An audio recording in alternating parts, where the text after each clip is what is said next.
ගොඩක් අහපු ප්‍රශ්න කීපයක් සම්බන්ධයෙන් පළවෙනිම දේ තමයි කට්නෝරුවේ සිරිධම්ම හාමුදුරුවන්ගේ දේශනා ගැන අහලා තිබුණා. එහෙමනම් මේ දේශනාව ගැන කතා කරන්න මත්තෙන් මෙන්න මේ කාරණා ටික ඔබේ අවධානයට යොමු කරනවා. මේ ටික ගොඩක් දෙනෙක් දැකලා ඇති. අර කවුද දන්නේයි මරණට පස්සේ මොකක් වෙයිද කියලා. ඒක තමයි හුස්ම පටන් ගද්දී හුස්ම ඉවර වෙද්දී එක ගොඩකට නෙවෙටෙන්නේ. අපාය, දිව්‍ය ලෝකය උපදිනවද නැද්ද?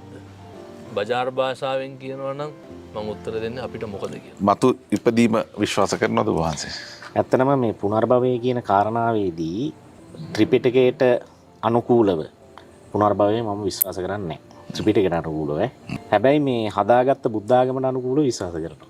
පැහැදිලිද ඔබතුමන්ට කියන කාරණාව? පැහැදිලි මට පැහැදිලි. ත්‍රිපිටකයේ පුනර්භවය කතා කරන්න ගියොත් එහෙම මම ඒකයි කිව්වේ මරණින් මතු ලෝකයක් අර්බුදයට යනවා. එහෙමනම් ඔබ මේකෙන් තේරුම් ගන්න මේ අලුතෙන් මූණ පොත හරහා YouTube හරහා ඒ වගේම මුදල් ගෙවලා ප්‍රවර්ධනය කරන මේ කණ්ඩායම් මේ සිද්ධ කරන්නේ මොකද්ද කියලා. එතකොට මේ අයව කරලියට ගේන්නේ කවුද? මේ වැඩසටහන් කරන්නේ කවුද?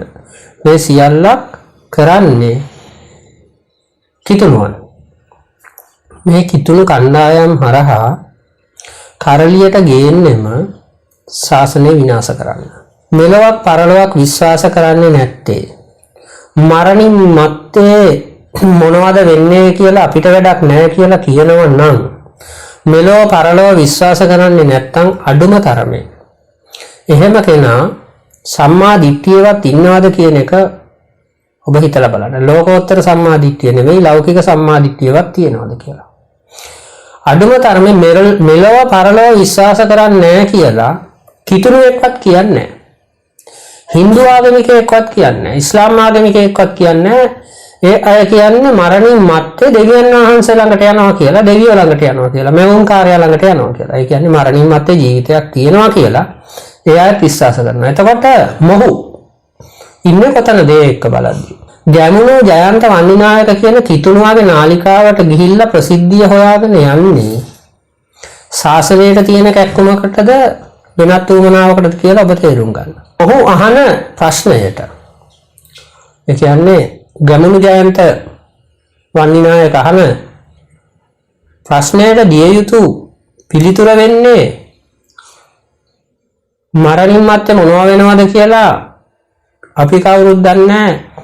ඒක ගැන කතා නොකළ යුතුයි කියලා කියන එකද නිවැරදි පිළිතුර? මරණින් මත්තේ දෙවියන් වහන්සේ ළඟට යනවා කියලා ඔබ විශ්වාස කරනවද කියලා අනිත් පැත්තට ප්‍රශ්න අහන්න නේද තිබුණේ? හැබැයි මොහු ප්‍රසිද්ධිය සඳහා මොකද කරන්නේ? ඔහුට අවශ්‍ය උත්තරය ලබා දීලා තමන්ව ප්‍රවර්ධනය කරගන්නවා. ඉතින් මේ වගේ අයගෙන් නම් බණ අහන්නේ ඔබට අර සිංහල සමාජයේ තියෙනවනේ හරි ලස්සන වචනයක් අබසරණයි කියලා. ඔබට අබසරණයි තමයි කියන්න තියෙන්නේ. ඉතින් මේ වගේ මිනිස්සුන්ගේ බණ අහනවට වැඩිය හොඳයි බණ නොඅහා ඉන්න.